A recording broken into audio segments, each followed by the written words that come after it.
right. Yeah, I think we can get started. Thank you everyone for being here today. And thank you, Michelle, for inviting us to do this webinar and be with your community again. It's really a great partnership for us. And we love joining you to share information and just join in your community. So today we are going to be talking about addressing the emotional gaps in treatment and self-care. As we go through this month of breast cancer awareness, I think that it's really important that we understand all aspects of this cancer experience. Um, a lot of it is emotional, and while we talk about treatments and stuff like that, a lot of times this is the part that kind of gets pushed aside, but it's really important to address it as we're going through it, and even before and after. So my name is Melanie Fisher. I am the outreach coordinator for Sharsheret's West region. And I am joined today by one of our amazing social workers, Aimee Sachs. She is our Sharsheret support program manager, also here on the West region. So we are local to the area, but I will tell you a little bit about Sharsheret to get started in case you don't know. So Sharsheret is a nonprofit organization. We aim to improve the lives of Jewish women and families living with or at increased genetic risk for breast cancer and ovarian cancer. And we do this through personalized support and through life-saving educational outreach. And so while our experience is in young women and Jewish families as it relates to the breast cancer and ovarian cancer experience, Sharsheret programs do serve everyone, regardless of background. So men, women, families, caregivers. We use the term caregiver very loosely. Anyone can call us. We are not just for Jewish families. We are here for everybody. Um, so that is important to note. We do about 25% of our callers, in fact, are not Jewish. So you do not have to even mention religion when you call us. But And I will everything we tell you, do is yeah, is confidential, free, and personalized to yes, everybody's experience. yes. So we are a Jewish breast cancer organization, and we exist because some of you may know, there is a hereditary predisposition in the Ashkenazi Jewish community specifically, but all communities, there is all Jewish communities, but specifically Ashkenazi. There's an elevated hereditary predisposition for genetic mutations that lead to an increased risk of breast or ovarian cancer in women and in men, male breast cancer and prostate cancer. So it is a culturally relevant topic to that community, although anyone can have a BRCA mutation or other genetic mutations. But there is an elevated risk, about a 10% increased risk in the Ashkenazi Jewish population. So that is why we exist as a Jewish organization. And we also are able to offer more culturally meaningful support for those communities as well.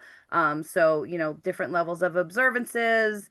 We have our finger on that community in order to offer that kind of support. But for everybody, we do offer a lot of different programs and resources to share our expertise. Specifically, we do community education, like this program today. We do webinars with local communities, with national communities and organizations.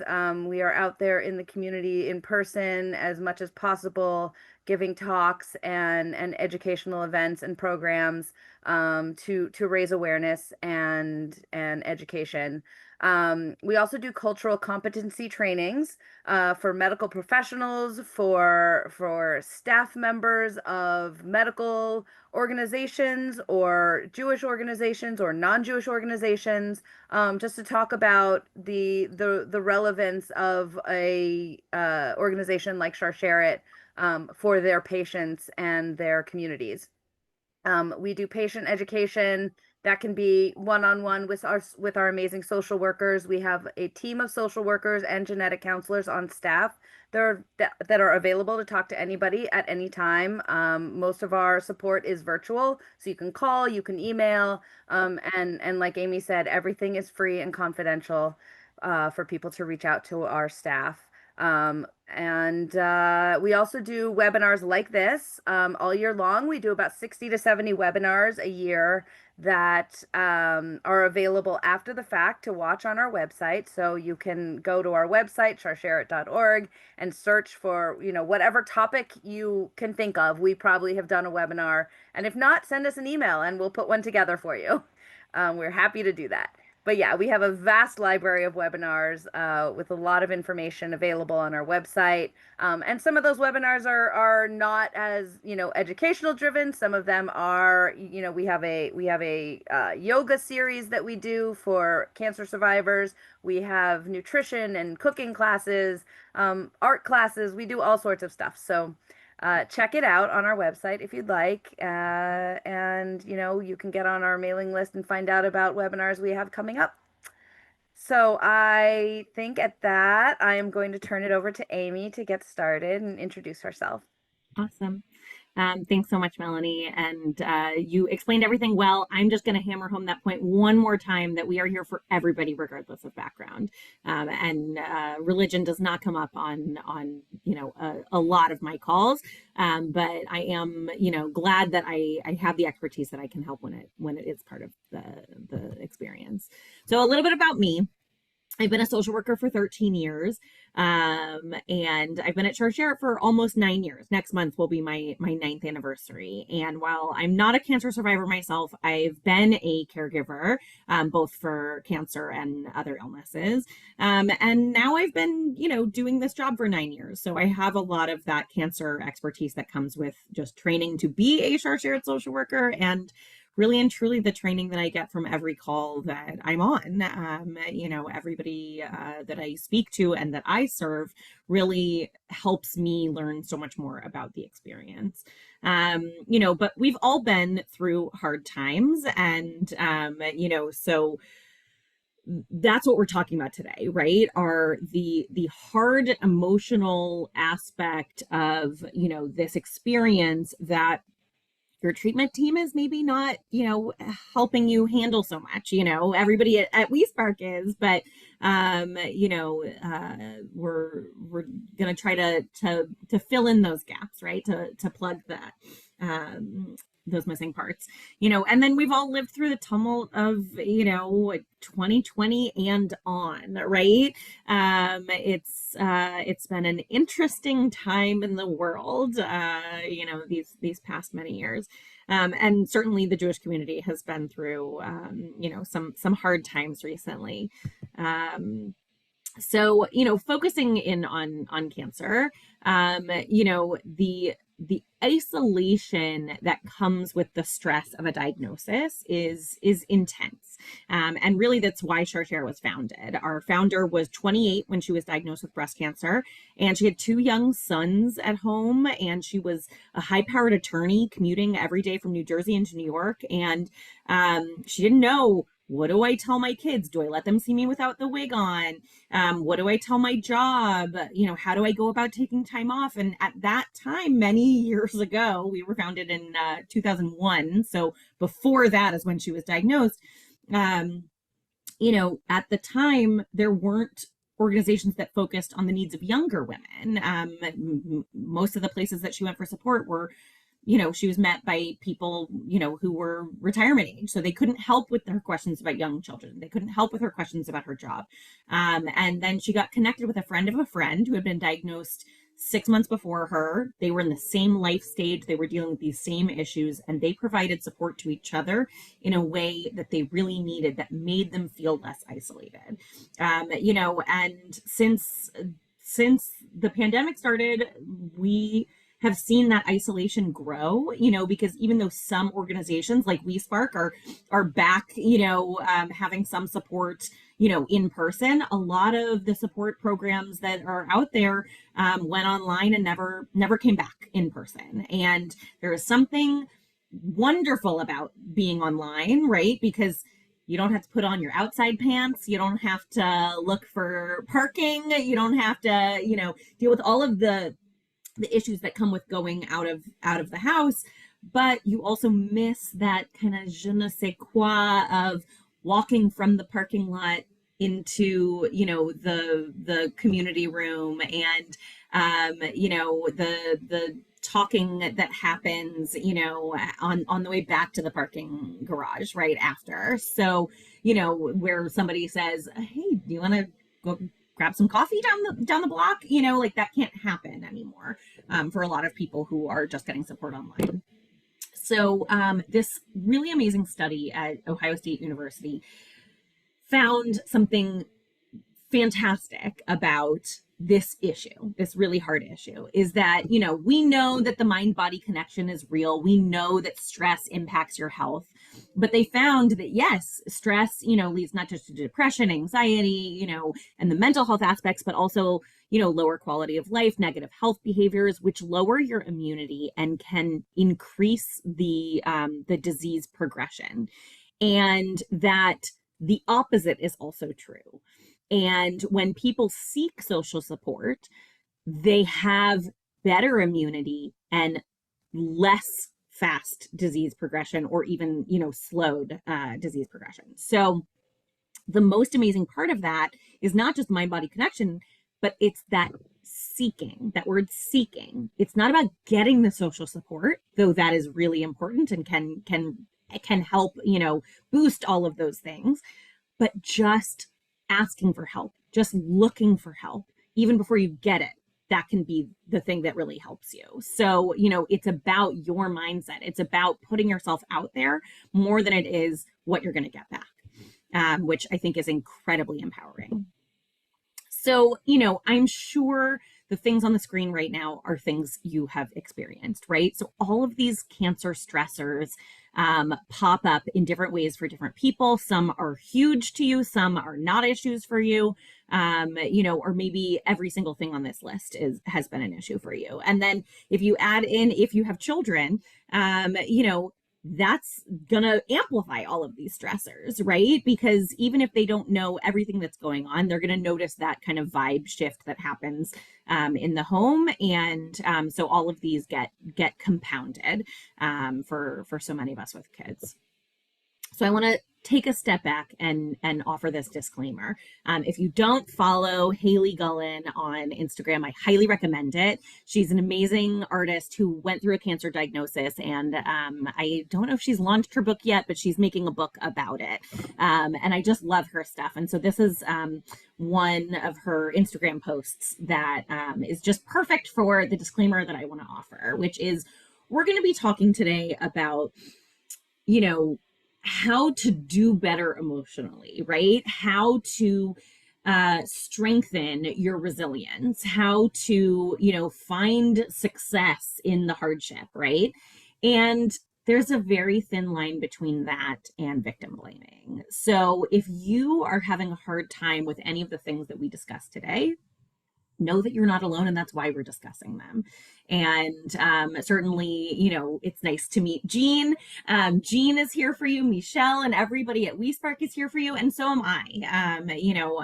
Like Melanie said, I'm one of the social workers that provide support to people. So my contact information will be at the end of these slides, and if you have to sign off early, you can always reach out to Michelle or Jean and get my contact information if you want some additional support from me and Sharsheret. But just remember, talking about these issues sometimes brings them back up. So today, I hope will help you feel better overall. It will give you some tips and tricks to hopefully, increase your sense of, self and feeling better. But often, opening those doors brings a little bit of pain first, right? And so, just know that there's no victim blaming here. Also, no toxic positivity on the other side of that coin. Yeah.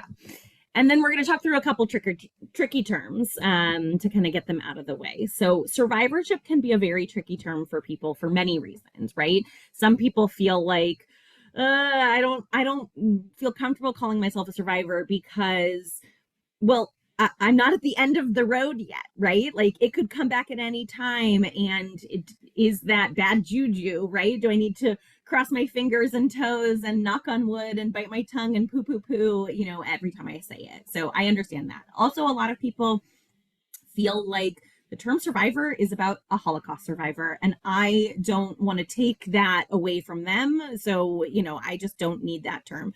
Other people feel totally comfortable with it, start using it the day after they get a cancer diagnosis. So it means different things to different people. Some people feel like, well, am I a survivor yet if I'm still taking an anastrozole, or if I'm still getting immunotherapy, am I a survivor? Or, well, I'm not done with radiation yet, so I don't get to call myself a survivor yet. And like I said, other people feel like the day they're diagnosed, they're already a survivor because they're surviving. So, if you feel comfortable with it, that's okay. If you don't feel comfortable with it, that's okay too. The nature of trauma is that these things are always changing, right? And it can bring things up at different times. And sometimes you hear a news story, or you hear about a personal connection, or you get a phone call from somebody saying, I got a diagnosis, and that was somebody who you never thought that would happen to, and it's bringing things up. So, our relationships to these terms can change over time. And certainly when it comes times for your, your scans, whether it's every 3 months or every 6 months or every year, after a diagnosis, that brings up a lot of those fears as well, right? So a lot of what we're going to talk about is, kind of understanding that, like, some of this is when you are in the thick of it, and some of it is, maybe years later. And there are people, I said, I've been working at Sharsheret for 9 years almost. And I have some people who I've been talking with for 5, 6, 7, 8, 9 years. Some people call me once and they're good to go. And other people, I hear from them every year around their scans, or around certain things that happen. So, that these terms and these issues are always kind of, changing for people.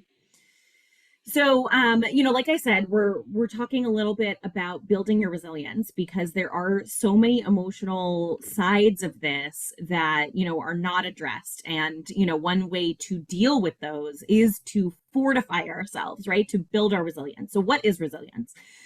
So I did a little bit of research, into this topic, and there are basically these 3 aspects to resilience: overcoming the odds, right? So being successful even when there is, this high risk or high, stress moments; sustaining competence under pressure, right? So adapting successfully to these moments; and then also recovering, right? Recovering from a traumatic event, adjusting successfully to negative life events. So all 3 of these kind of aspects that scholars found have to do with successful functioning in the context of high risk, right? So the nature of trauma is understood, in different ways.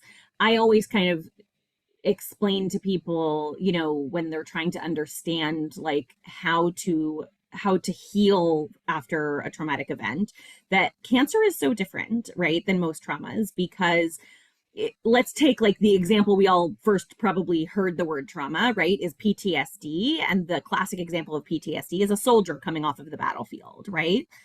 The difference between the cancer experience and that classic example of trauma is the soldier leaves the battlefield, right? And let me just say, I know I've already had a few disclaimers, but I hate battle terminology when it comes to cancer, right? Oh, they fought so bravely. I hate it. I hate it. But this is very specific, so I'm going to use it here, but please know that overall, I hate that language.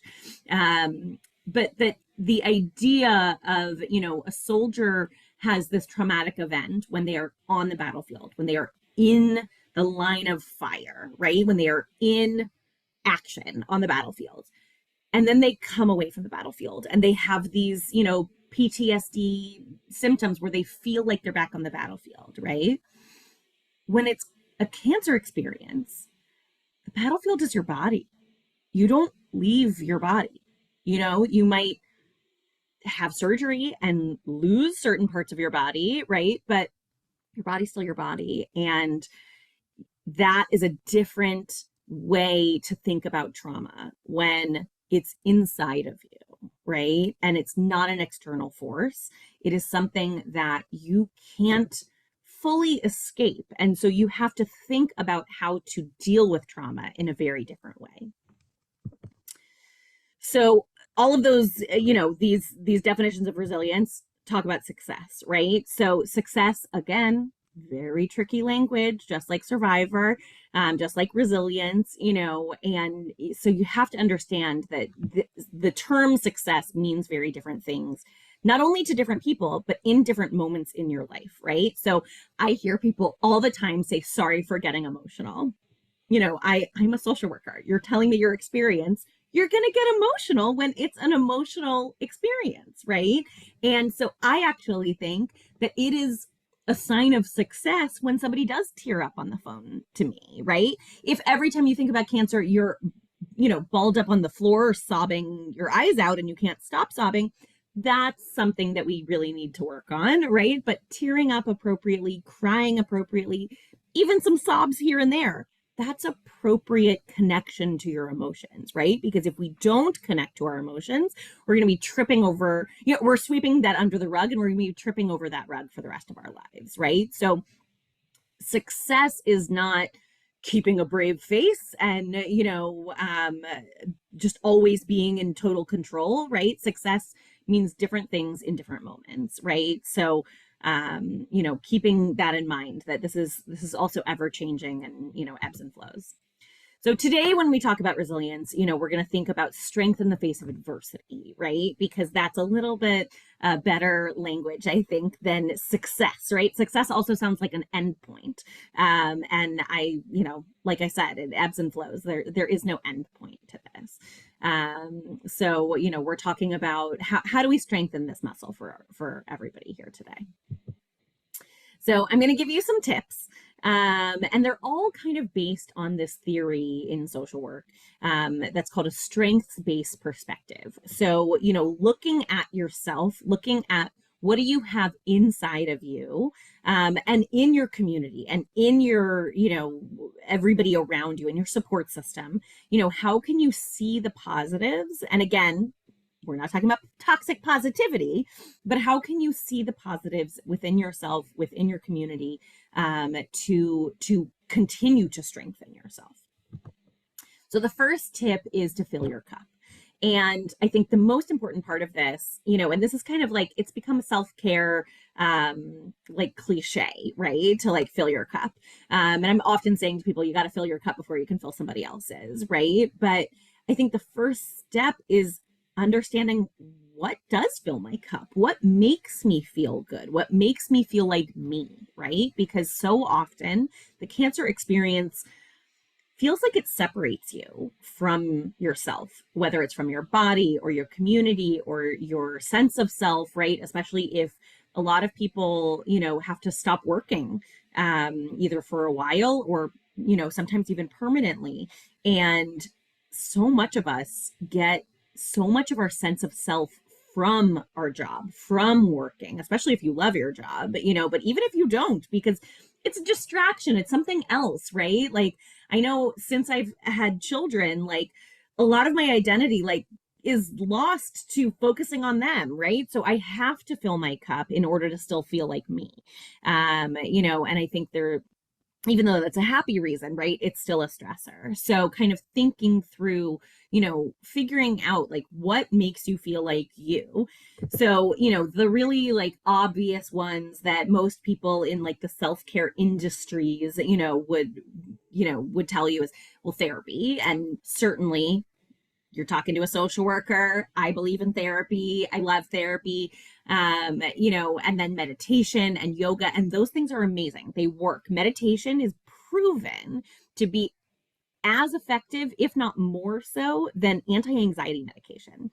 I've read multiple studies that say that. So that is amazing because it's something you could do for free at home. You don't have to bill your insurance. You don't have to see a psychiatrist, like you can meditate with apps. I can email you the links today, so these are great things, right? But therapy takes time, yoga takes time. They both could take money, insurance or no. And meditation, people have a really hard time finding time to do it because I know if you're like me, if I try to meditate during the day, I am thinking about my inbox filling up. right? And my to-do list, not getting anything crossed off, So I will say, if you want to try meditation, try it at night. Do a sleep meditation because there's nothing else you should be doing, and hopefully it'll help you get to sleep faster. But all of these things feel very, maybe they're a little too woo-woo for you. Maybe they're, not your style. They're certainly not for everybody.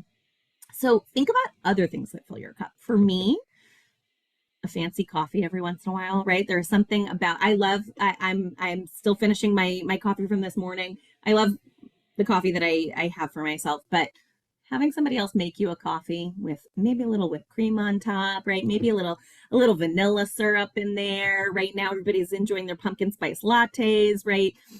There's just something about that, and they cost a little too much here in LA, but every once in a while, it really just makes you feel taken care of by somebody else. Also, for me, painting my nails. I feel like most people who know me well know that if I don't have my nails painted, it's a little bit of like a window into how I'm doing in that given moment, right? Not so well. And when I have my nails painted, and I do it myself, so I think it's a very meditative experience for me. I just feel better, when I have my nails painted. And then TV. I don't always have time to watch a full show, but sometimes even just like 10 minutes of Real Housewives is what I need, right? Like I just need a little bit of I love Bravo, and a lot of people call it a guilty pleasure. I don't feel guilty at all. You shouldn't feel guilty at all. Whatever it is that helps you feel like you're taking care of yourself, right? And for me, when I'm listening to these women fight about ridiculous things, I get to turn my brain off, right? And so that's why I love it. So we all need those things that make us feel taken care of and indulgent and, things like that. So fill your cup. Make sure that you continue to fill your cup, even if it's just 5 minutes a day, 10 minutes a day. Okay, I see something in the chat. Oh, very sweet. Thank you. You're amazing too. Okay. So tip number 2 is to manage your expectations, right? To go back to what I was saying earlier about, these moments of, people apologizing to me for tearing up, right?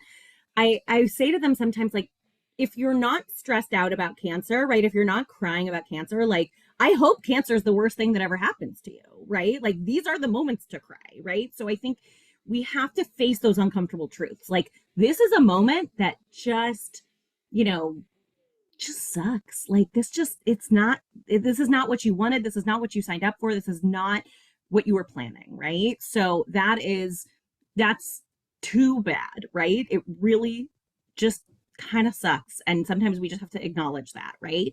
And acknowledge some other uncomfortable truths. Family dynamics or friend dynamics, right? But family dynamics specifically do not change very often. Every once in a while, I hear an amazing story about, oh, we were brought together by this hard moment, right? And that can happen. That definitely can happen. But what's more often is that people let you down because you expect them to change when there's a challenge. But typically, when there's a challenge, a big, big life-changing challenge, those are the moments that family dynamics harden, right? And personal dynamics harden, right? Because people kind of like, they have to kind of like bunker down, right? Or bunker down, you know what I mean? They have to hunker down, and they, sometimes become the worst versions of themselves, right? I remember I had always heard people say, wow, they just handled their cancer diagnosis with such amazing, resilience and grace. And that is not true for most people. I know when I've had hardships in my life, when I've, been dealing with things, I sometimes become the worst version of myself. And I know I'm not alone in that because I've seen it happen to so many people in my personal life and professionally. People have shared that with me, sometimes, and especially, right, we feel the most comfortable being our worst selves in front of the people we love the most, right? It's a really horrible cycle that we kind of all usually do. So, acknowledging that and not expecting people to all of a sudden become, the newest, best versions of themselves, I think can really help.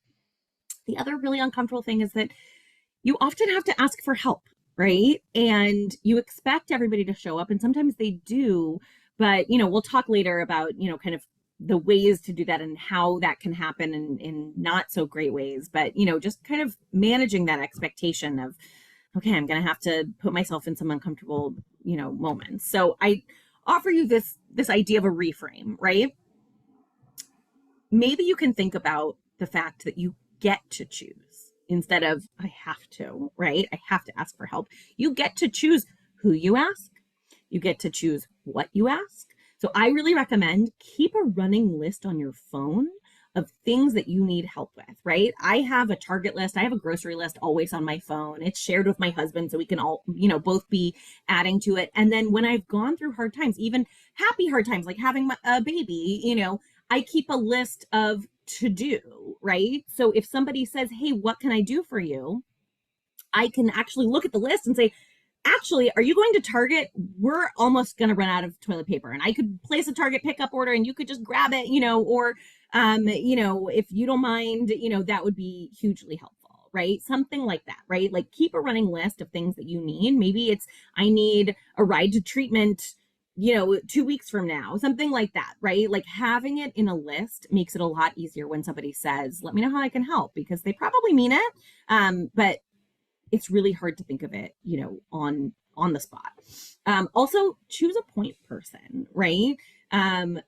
So often I hear from people, I am getting too many texts from people, asking me what do I need, and asking how I'm doing and all this stuff. And I don't have the energy to keep telling people what's going on, right? So have a point person, whether it's somebody in the home with you or somebody, that is just a good friend, right? And say, hey, can you text so and so, or tell the point person, hey, so and so texted me, can you respond for me? Can you just let them know, hey, Aimee told me that you reached out and she's just really exhausted, she's taking a nap, and she just wanted me to tell you, what's going on. Also, there are websites that have now kind of, made this simpler for us. There's Caring Bridge, and websites like that where you can have kind of like blog posts and tell people what's going on. And again, a point person can run that for you. Or there's meal train websites that, if you need help with certain things at different times, you can kind of like put it on a calendar.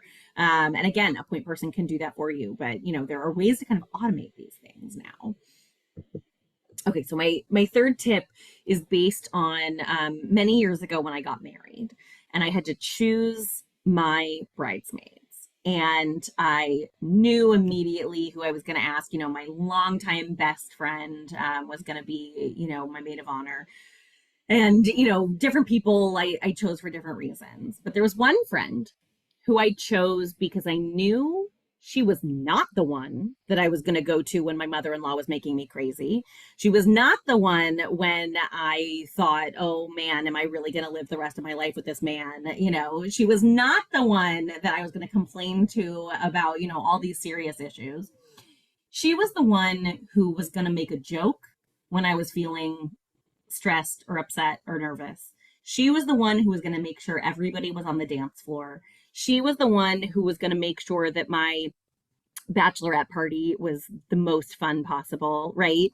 She was not going to be there for the emotional connection. She was going to be there for the distractions that are necessary to make this life that we're working so hard to save, in cancer journeys, right? To make it worth living, right? And to bring the joy that we are working so hard to save, right? So knowing strengths and acknowledging them, and knowing that, sometimes people are going to disappoint you.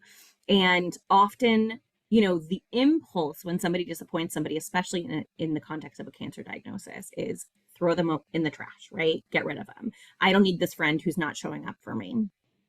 I have heard these stories more times than I could possibly count. And every one of them hurts to hear, right? Like, and I'm sure everybody on this screen has had moments where people who you really thought were going to show up for you haven't, right? And I always say, listen, you know best. If they're really a toxic presence in your life, then yeah, it is time to like say goodbye to this relationship. But often there is a way to just take them from that top shelf friend spot to a lower shelf, right? And can we just know this is not the friend that you're going to have bring you to treatment, right? This is not the friend that you're going to cry to and share your fears and your anger with. This is the friend who you are going to say, will you go to brunch with me? Will you come over to watch Real Housewives with me, right? Will you go get a manicure with me? Whatever it is, right? Let's go get fancy coffee together, right? Like thinking about what people are really good at and what they are not good at. And then also figuring that out in yourself, right? What do you need help with? What do you not need help with? What are you good at doing? What do you need to work on?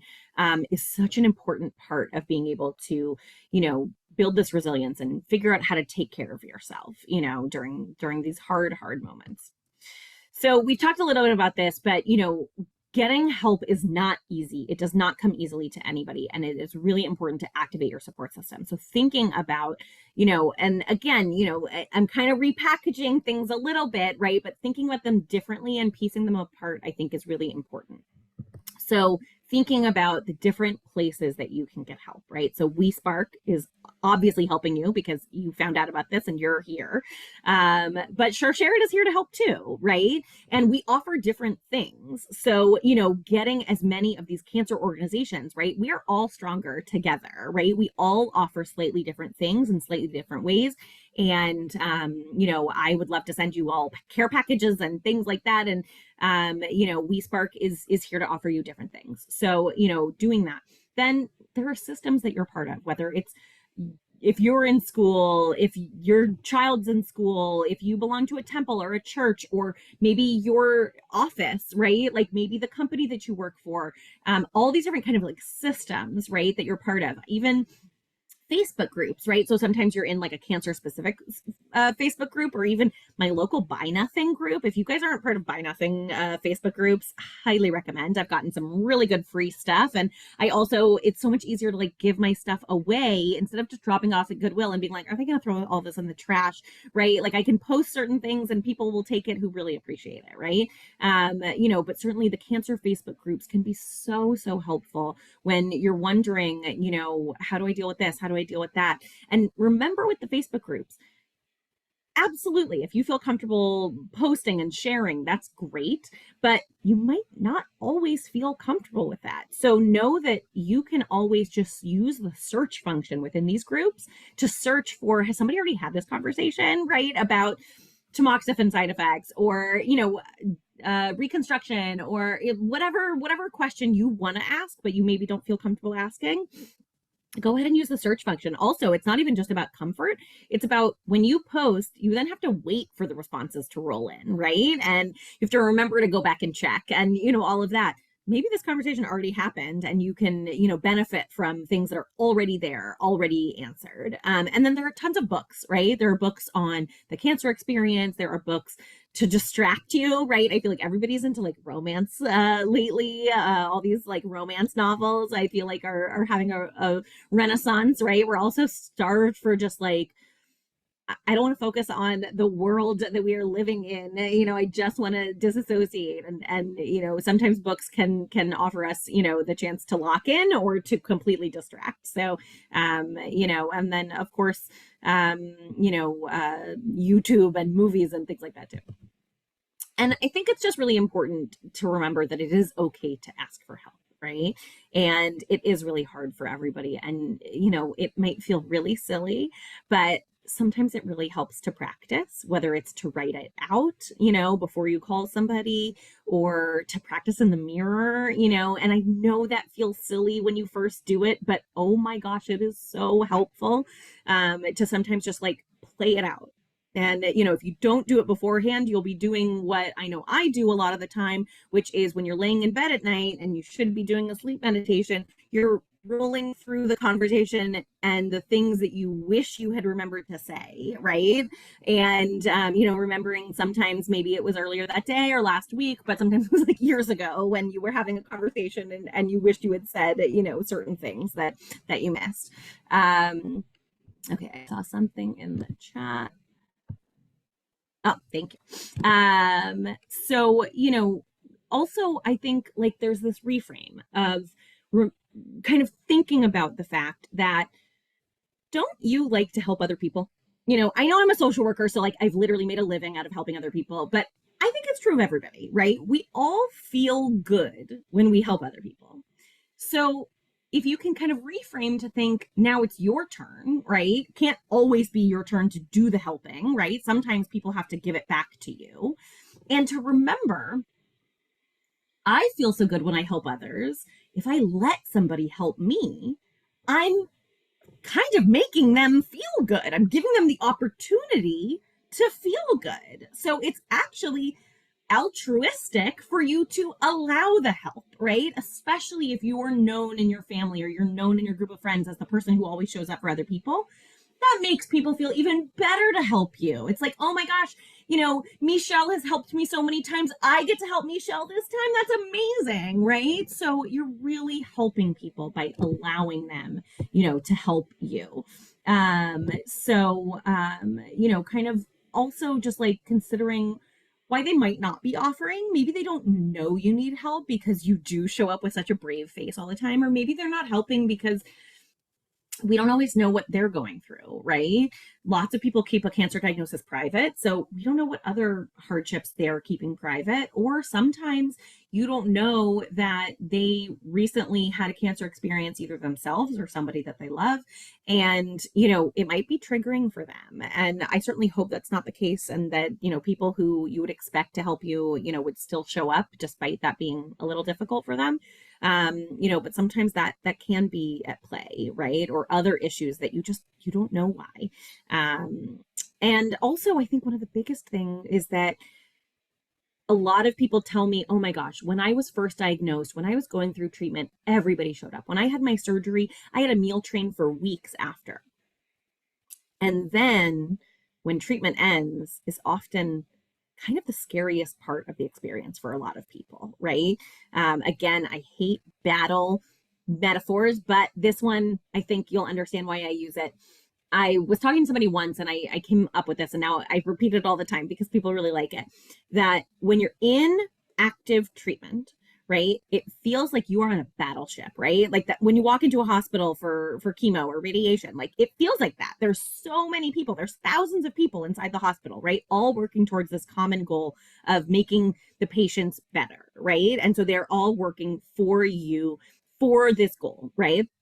Then when you're kind of like set loose on your own, right? No more active treatment. Now, maybe you're taking a pill, maybe you're having injections every once in a while, maybe you're seeing your doctor, but instead of once a week or multiple times a week, it's like every 3 months, right? Every 6 months. Like that feels like you are going off of a battleship and onto a raft out to sea, right? And so for many people, that can be the scariest time in their cancer experience. And that is when we need our support system to show up. But they're all just celebrating that you're done with chemo or you're done with radiation or you're done with whatever, that they're like, great, you don't need my help anymore. So people don't know that you're having a hard time in that moment unless you share it. And again, this is hard for everyone. So wash, rinse, and repeat, right? Come back to the beginning of the slide. This is hard for everyone and you might want to practice, right? And so, just keeping that in mind, I think is really important. So, and then kind of considering how to get the useful help, right? So we already talked about this a little bit with the bridesmaids example, but, kind of thinking about the help you need in different ways, I think will help you figure out how to ask for it from the right people, so you need the emotional, you need the practical, you need the distractions and fun. And then you also sometimes need the research, right? So somebody once called me her breast cancer concierge. And before she would Google anything, she would call me, she would email me, and say, hey, Aimee, I'm looking for this type of resource. Do you know of anything? And often I already have it on my resource guide list, right? That I've been Googling for 9 years now, right? So let WeSpark, let Sharsheret do some of the legwork for you because we've already done it, right? And that way, you're not up late at night, with Dr. Google, freaking yourself out. You can contact us and hopefully we can help you. So the last tip is this is a good time to jump to this question we got. Yeah. How do you find a counselor who can support you especially when you're, looking for somebody who is, many claim they're qualified or experienced with what you need, but they're not actually qualified or as experienced or as a good a fit as you would hope for. Okay, so I think this is such an important question. I also think we got a question before the webinar about warm lines and hot lines, and that a lot of time it just feels like they're saying mm-hmm, and they're not really actually helping. I think, these questions are kind of together. So, I think one of the most important things to know is one of actually my favorite facts that I learned when I was in grad school was that there's so many different types of therapy, right? There's Freudian therapy, there's EMDR is very hot right now, there's cognitive behavioral therapy. There are all these different types of counseling and therapy and support that people offer out there. The most important thing, this has been studied a ton, the most important thing in how much therapy can help is not the modality of therapy, not the type of therapy. It's the goodness of fit between you and your therapist. So, what does that mean? It means you got to kind of think of choosing a therapist like dating. And I know that those of us who are in, long-term relationships, it was probably, for some lucky people out there, they are with their high school sweetheart, and it was the first person they ever dated, and great, happy for them. But for most of us, we had to kiss a lot of frogs before we found our prince, right? And so I think it's the same type of idea, right? You have to sometimes, and it's unfortunate, but you sometimes have to try it out a few times, to find the right fit. So certainly if you are looking for a therapist, please reach out to me, because I have a list of organizations like WeSpark that offer counseling for free. And sometimes those are time limited, but sometimes you can do 6 to 10 sessions with this organization and then switch to the next one, and you'll get things out of them. Don't do them at the same time, but if you need to, do one after the other, that's what they're there for. And then also, going through your insurance, if you're looking for more long-term therapy, sometimes it is just trying it out. And I know from my personal history, I once worked with a therapist and I really tried to make it work. And I knew this fact from grad school about it's the goodness of fit. And I just kept feeling like I had to explain things that I felt like I shouldn't have to explain to her. She just didn't get me.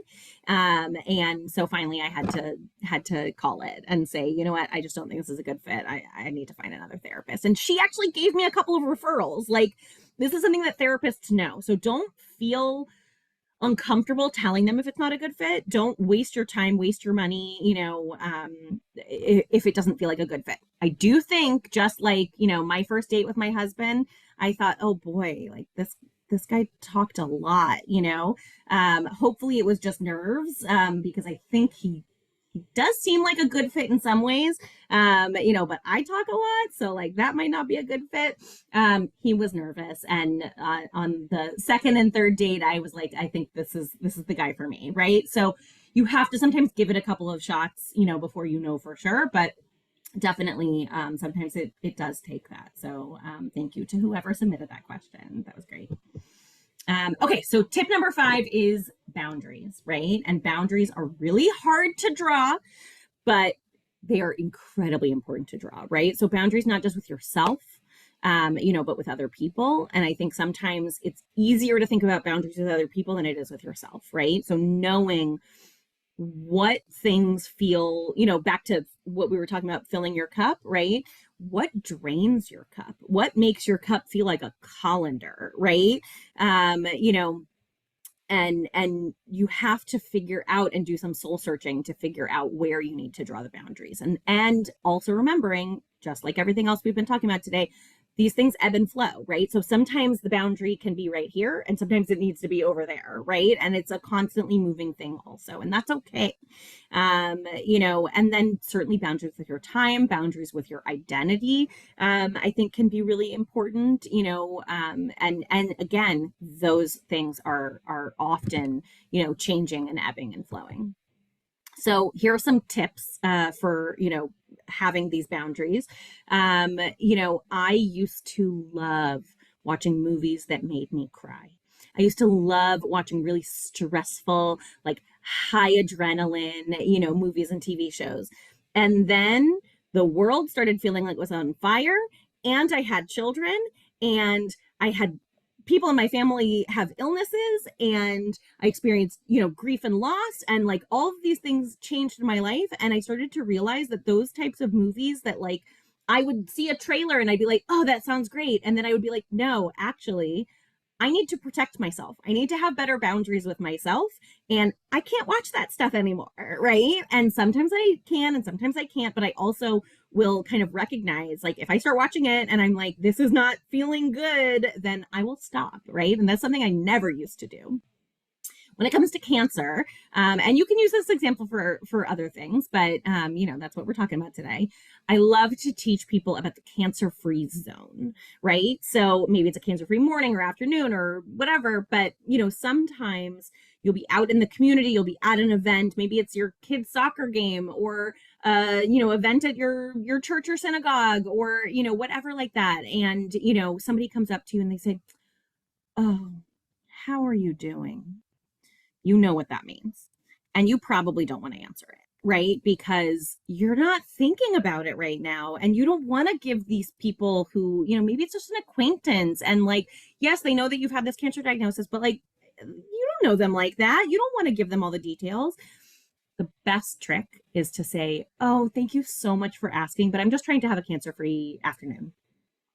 If they argue with that, that's telling you everything that you need to know about that person, right? Like most respectful, nice people should say, oh, absolutely. No worries, no worries. Did you see that episode of what blah, blah, blah, and move on, right? That is a really good trick for boundary setting with people, that, doesn't involve telling them to, shut up. Right, like we don't want to do that. So but if it really comes to that, like you can do that. And then also like rules around your time, right? So sometimes I know that I'm so stressed that I love visiting my brother, but he lives 30 minutes away, and sometimes I have the wherewithal to make that drive, and sometimes I do not. So knowing that for myself. Also, back many years ago when politics started feeling a little different, let's say, and a little more charged, me and my husband made a rule: no politics after 9 p.m. We just won't discuss it. Like, we can have all the discussions we want to before 9 p.m., but when we're getting closer to bedtime, we don't want to talk about hot topics, right? And I think having kind of like strict boundaries around those types of things can be really, really helpful. Aimee, So yeah. can you explain boundaries with your identity? So that one, means different things to different people, right? But definitely we were talking a little bit earlier about how, cancer can kind of feel like it takes over your identity, right? And that you lose parts of yourself to, cancer, or like I was sharing, like, there were times, certainly in the early days of postpartum, that I felt like I was losing my identity, right? And that work has to do with our identity, right? Like your identity, like things about your identity are constantly shifting and changing. And sometimes you have to have harder boundaries with that, right? Like there are a lot of us at Sharsheret who might call ourselves workaholics, right? And I think sometimes that feels really good and we love it. And I love working at Sharsheret. That's why I've been here 9 years, right? And sometimes I am real loosey-goosey with my boundaries with work, and sometimes I have to like tamp them down, right? Same thing with a cancer experience, right? Like sometimes you feel comfortable sharing with everybody and you post on Facebook and you do answer those questions when they say, how are you doing, right? And other times you're like, this is not my identity, this is not who I am, and I don't want to talk about it right now, right? And so kind of drawing those lines, drawing those boundaries, I think it's different, it means different things to different people, right? And so I think everything that we're talking about today involves a lot of soul searching. So like looking at yourself and maybe journaling, maybe just going for a walk and thinking about your identity. Like, what are the different parts of your identity, right? And what are the boundaries that you draw? And where is it a Venn diagram that overlaps, and where is the Venn diagram just two separate circles, right? And knowing that that's up to you. You get to choose where to draw those lines.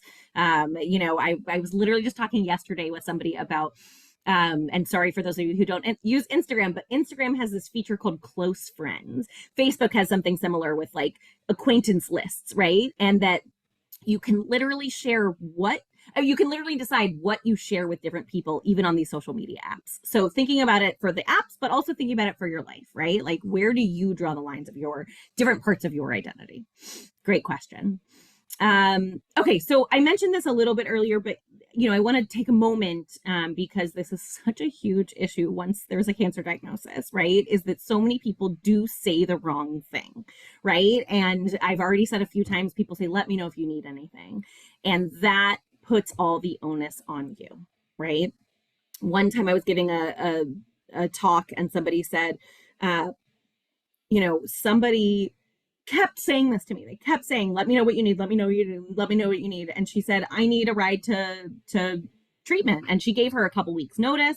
And she said, oh, sorry, I can't do that. And the woman said, I never asked her for help again because I did not like that feeling of being shut down, right? So we talked a little bit before about having a list, so that you can answer the person right when they say that, like, well, here are the things that I might need, and thinking about what feels comfortable to ask for, from different people. A lot of people fear saying the wrong thing so much that they say nothing. So if somebody is not showing up for you, you might want to consider like saying to them, like, just so you know, and this is only if you have this relationship with them, but just so you know, like, if you're worried about saying the wrong thing, like, I'm an open book. Like, I want to talk about this with you, or whatever it is like that, depending on your relationship with them.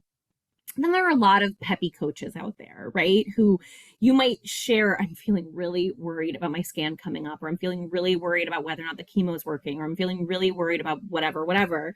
And they always have to look at the bright side, right? Oh, but you're so lucky that you were diagnosed only stage 1, because, and bringing it to the next bullet point, I know somebody who was diagnosed stage 4 and it's so much different and you're so lucky, and it's like, well, I still got a cancer diagnosis. That's not lucky, right? Like, I don't want to be minimized, right? And, sometimes we just want somebody to sit in the hole with us and not just work on pulling us out of the hole. Sometimes we need those moments. And sometimes it helps to have, that bright side perspective, but sometimes it really, really doesn't. Then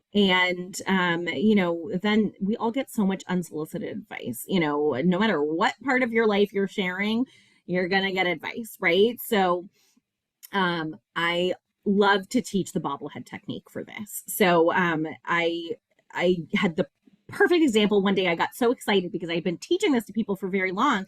And then I was like, oh my gosh, this is my moment to use the bobblehead technique. I got into a lift, an Uber lift.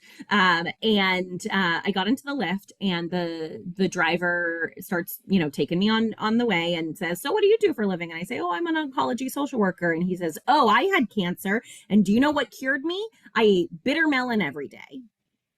And I had this moment where I thought, okay, well, I'm in this man's car, so I have to be really careful with what I say. And I don't think I should say what I want to say about this theory of his that bitter melon is what saved his life.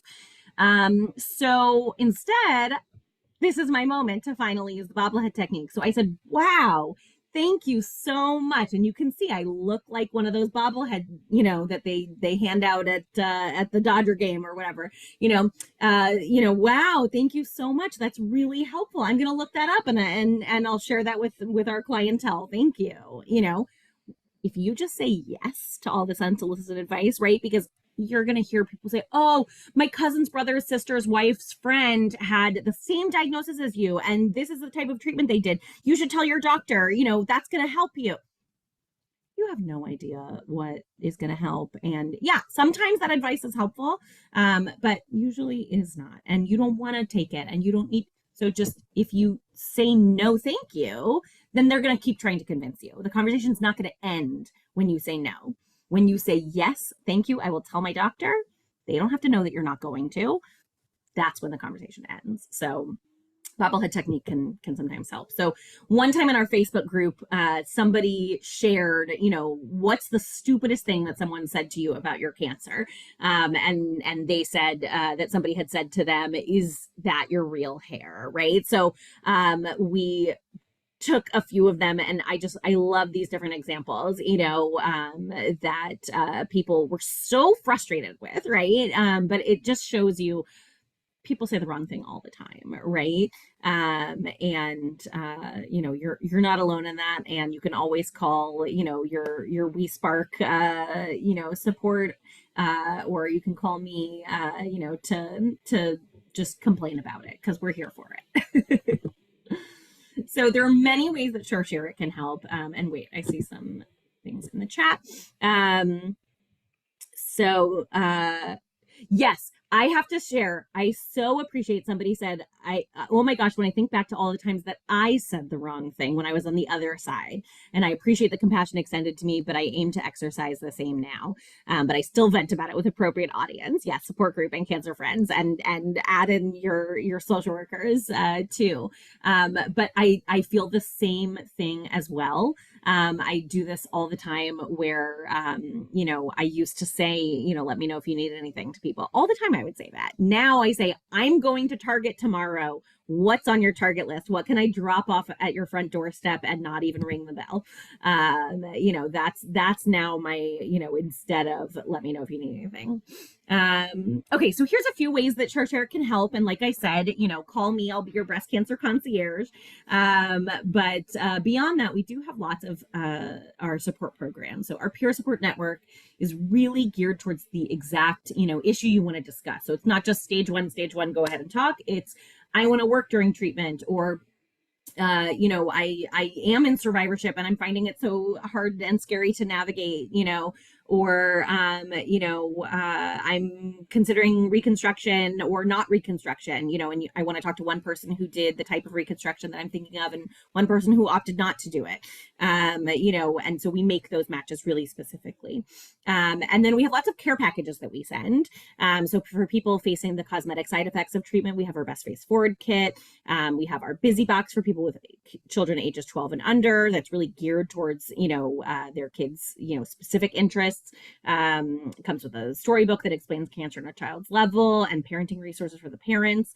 Our survivorship kit comes with a cookbook and exercise bands, and a binder that helps you keep everything organized, and has so many different resources on the emotional impact, the physical impact, healthy living resources, that come with survivorship concerns.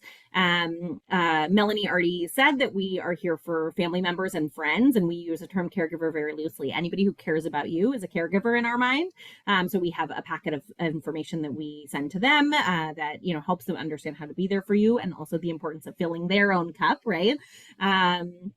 And then, our team of social workers and genetic counselors are here for phone calls with them as well. And then our Embrace program is, everything that you see here and more, but geared specifically to people with advanced cancer or metastatic diagnosis, because we know, the story is a little bit different when cancers become a chronic issue. Okay. And then we do have limited focused financial assistance on these, basically quality of life and body image things that you see on screen that are not usually covered by insurance. So human hair custom wig, nipple and areola tattooing, eyebrow tattooing, and scalp cooling. All of these are associated with, certain income limits. So contact me if you're interested in getting more information, and I can let you know if you're likely to qualify. And then, please know that you can refer anybody to us, including yourselves. Like Melanie said, we are here for everybody regardless of background. So you don't have to think, who's my Jewish friend, and I'll send them.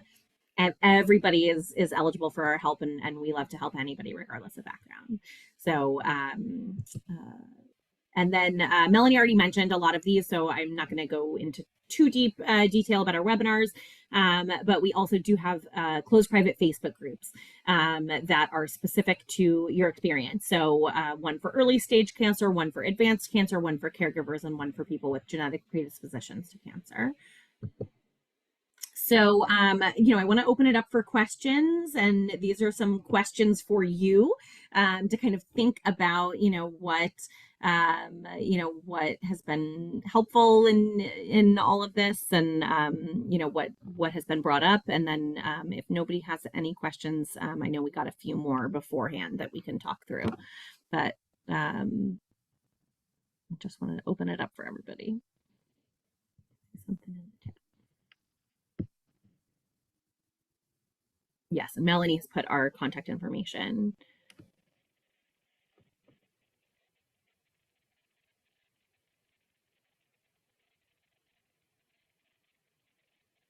Okay, Melanie, do you want to bring up the questions from the? Yeah. Let's see. So we did address the warm and crisis lines not being specifically helpful, and how to find other resources to call. Another one that came in, let's see, any special advice for metastatic breast cancer patients who are solo residents, meaning they don't live with any other caregivers at their residence? Absolutely. So, certainly this is true for, like I said, the metastatic experience can be really different, because it's, more of a chronic issue. But, I would say this is a big concern for, people of any stage, going through it, living alone. So, I think that the advice is kind of the same for anybody living alone, which is, to kind of think back to that slide that I had up, with all the different types of help that are out there, right? And how do you activate your support system, because that looks different to everybody, and I think there are, ways to shore up that support. Certainly it's so lovely to see people in the WeSpark, support group room together watching this, because you could be watching it at home, right? You could be watching it somewhere else, but you found this sense of community together. And, taking it back to like one of my first slides, right? Even just seeking that community is important, right? And so, everybody who's on the screen right now is doing that just by virtue of the fact that you are connected to WeSpark. So you got the link to join, right? So I think that's really important to kind of like pat yourself on the back for that, and see how can you continue to shore up that support and continue to put yourself out there, to continue to receive that support. And it's not easy. And so sometimes it involves a call to WeSpark, a call to me, to talk through, to brainstorm like ways to get that support, right? And so sometimes it is the Facebook group that you can access in the middle of the night, right? When you wish there was maybe somebody in the bed with you or in the next room, to say, hey, I'm feeling really anxious right now and I just need to chat, and there's usually somebody else up and awake, somewhere else dealing with the same issue. So there are lots of, places to make those connections. And certainly, maybe these crisis lines that somebody has been accessing are not as helpful as we wish they were. But again, maybe that is as simple as hanging up and calling again and getting connected to somebody else because it wasn't a good fit with the first person you were talking to. And maybe when you call the second time, you'll be connected with somebody else and they'll be a better fit and make you feel a little less alone.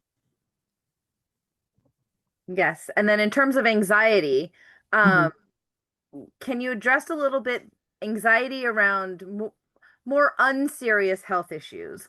So not specifically, I think, the cancer diagnosis and those kinds of treatments, but the side effects of all of this, such as lack of sexual drive, Yes. things surrounding those issues, like, a lot of people don't realize they're going to go into chemo-induced menopause. So they're dealing with those side effects as well. Yeah. Well, I think those are really like kind of two completely different issues. So I'm gonna address the first one first and the second one second. So I think that a lot of people do become a little bit of hypochondriacs after a big diagnosis, right? Because we've gone through so much of our life where we're worried about something and then we get told we're fine, right? Some people go for many breast biopsies that are all negative and then one is positive, right? So then subsequent testing, whether it has to do with cancer or has to do with something else, is going to be scarier because now it's not something you're imagining. It's something that has happened to you, right? You have had the experience of being worried and having them say, yes, your biggest fears were exactly correct, right? So now all of your biggest fears could be correct, is how you start to feel, right? So I hate to say it because you're going to guess that I'm going to say it, but I do think that therapy can be incredibly helpful. I do think that meditation can be incredibly helpful. I also think that, sometimes anti-anxiety medication can be incredibly helpful when prescribed by a psychiatrist. A lot of people are being given anti-anxiety or antidepressant meds from their general practitioner. Not to say that that's not allowed, not it's not helpful, but I think if you are given that prescription by a more general practitioner, oncologist, somebody like that, I think it's really important to eventually go see a psychiatrist also, because they are the specialists in that, right? You wouldn't go to your primary care provider to ask, should I do chemo or radiation? You go to the specialists. So, if a lot of people that I talk to are being given these antidepressant, anti-anxiety medications from somebody who does not specialize in that. And that is okay. That is helpful. I am glad they are getting it if they need it. But I definitely think that a big part of that is then going back to the specialist and making sure that you're on the best medication for you at the best dosage and that it's not contraindicated with any of your other medications. The other thing that I really want to touch on before we go to that second question is that sometimes a cancer diagnosis does distract you from doing your other screenings or your other appointments or even going to the dentist, right? So sometimes it's a lot of anxiety for, I heard in the question, they said unserious. It might not be unserious, right? All of those other things are important, right? I think maybe what they meant by unserious is the way that, when we wake up after a bad night of sleep and we have a crick in our neck or, a weird feeling in our back or our leg or hip or whatever, then you start to tell yourself, oh God, has the cancer spread? And now I'm, this is it, right? And now I have to call my oncologist and, all of that. And then you get a massage or you work it out with one of those foam rollers or something like that. And then you're like, oh no, I'm totally fine, right? That can sometimes be like the unserious medical anxiety. I think simply recognizing the both and, right? I've had this experience where my worst fears were founded and maybe I just slept weird, right? And kind of thinking through, we always talk about like the signs and symptoms of cancer, right? Need to be taken seriously, but that a lot of like the signs and symptoms of like ovarian cancer are things that all might have happened to you in the last week, right? So, we don't suggest that you go to your doctor right away. We suggest that you take it seriously, monitor your symptoms, right? So anytime I have something, I work for Sharsheret. So I'm constantly thinking about cancer, constantly, in a way that sometimes can be a little crazy making, right? So I have to tell myself, okay, I'm going to write this in my phone of this is the day that the symptoms started. And then I'm going to write down what am I doing to try to get rid of this symptom. And I've been very lucky, bite my tongue, poo, poo, poo. I recognize that has not gone the way that I've been worried about. But there are certain things that I've then, okay, it's not going away. I take it to my doctor and they help me figure it out, right? So I think being on top of it and being realistic with yourself, it's probably nothing, but I'm going to see what I can do, right? I'm going to get the foam roller out. I'm going to take a warm bath, right? See if I can release my muscles in that way. I'm going to do these different things, right? To try to like address the issue. And if it works, it works. If it doesn't, it doesn't. I'll take care of it, but not letting the anxiety get in the way of you trying to address it yourself and then trying to address it with your healthcare providers, right? And make the dentist appointment, make the primary care provider appointment, get your mold checks, right? And just because you've been focused on breast cancer or focused on, your cancer experience, like make those other appointments. Then to take it over to the second half of the question about sex drive, right? And menopause. this, I wish I had remembered this when I was talking about identity, because your sexual identity is a huge part of people's identity that sometimes we just brush aside and we're like, you know what, that's just not important to me right now. And sometimes that's true, right? Sometimes it's totally okay. And but to recognize the loss of it, I think is really important. And I think a lot of times people don't, right? And to recognize that there might be things you can do to bring your sex drive back, or at least increase it, if that's something that's important to you, right? And sometimes it's important to you and sometimes it's not. But kind of, I think sometimes we need to actually look at that in the face and figure out, what are my feelings about this, because I think a lot of times people are just like, oh, well, I'm going through something more serious and it's not important. But you are probably losing a big part of your identity, possibly if you're in a relationship, a big part of your intimacy, which there are other ways to have intimacy, with a partner, but it's a loss. So we have to figure out, like, can we have, those feelings and those connections in a different way? And it's also part of your like self-care and stress relief and, all of that. So I think definitely addressing that. And sometimes it is sharing that with your healthcare providers or sharing it with your mental health care providers, because sometimes we are more comfortable people to talk about it. And then also knowing that like there are organizations that exist. There's a wonderful organization called Aimee Sexual Health, and they really focus on these issues, in the interplay of cancer and sexuality and sexual health.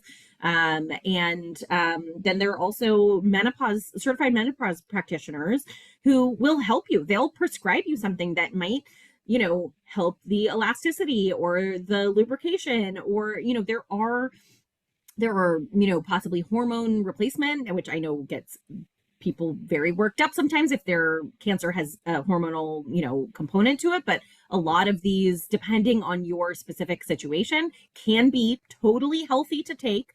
So you have to talk with your treatment team, with your healthcare providers, and if that is starting with a conversation with me, I am always here for that. I think I Thank you. addressed it. Yeah, I think so. Okay, perfect.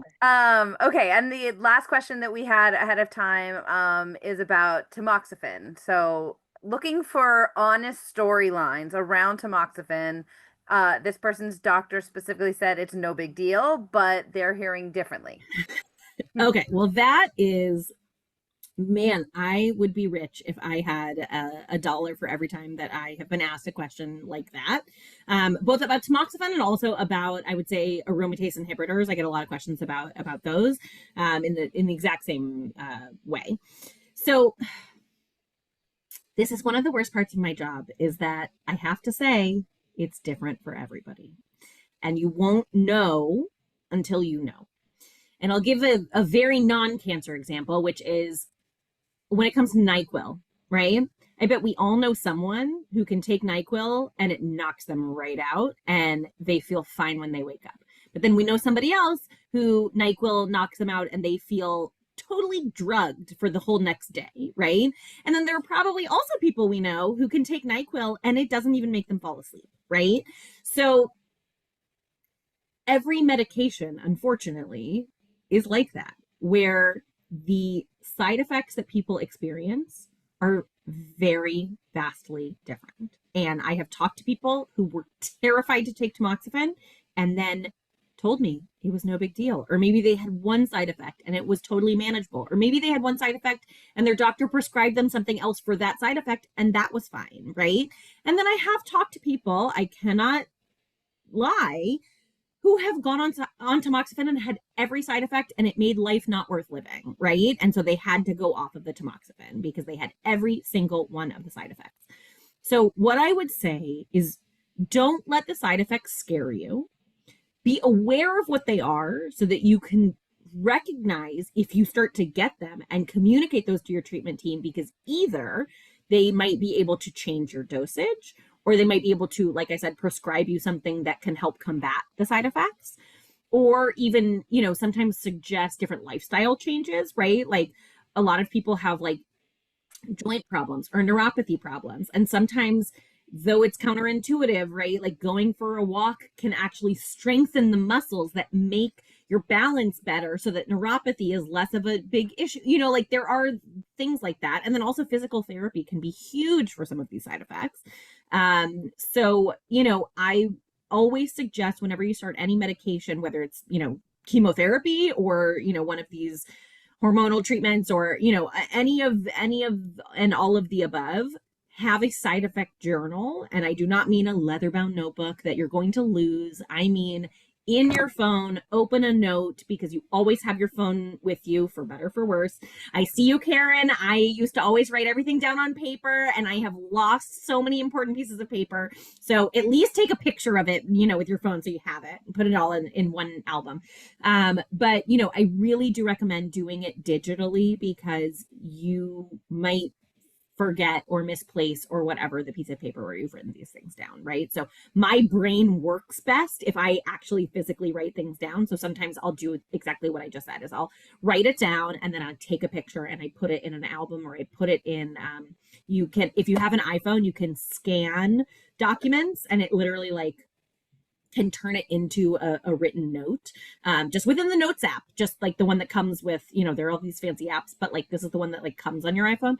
I'm sure Android has something similar, you know, but, you know, keep track of when you start the medication, when a side effect occurs, and also like, does anything seem to help it? Does anything seem to make it worse? You know, so that you can communicate that to your treatment team, you know, and you always have, you know, that data with you.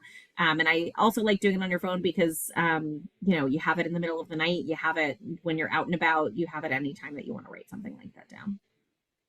So good luck if you go on the tamoxifen, whoever submitted that question. I know it is scary, but a lot of people have, you know, very little or even no side effects. So I'm hopeful that that will be the case for you. Any other questions Love coming in? it. And Karen had commented something Oh, in yes. the chat that I think is great advice. Going Now, back to anything health related, yeah, goes under the cancer microscope first. I was advised to ask, is there anything else that could be the cause? I love that, Karen. That's fantastic. That's so important. So thank you for sharing that with all of us. And I will continue to share that with other Sharsheret callers.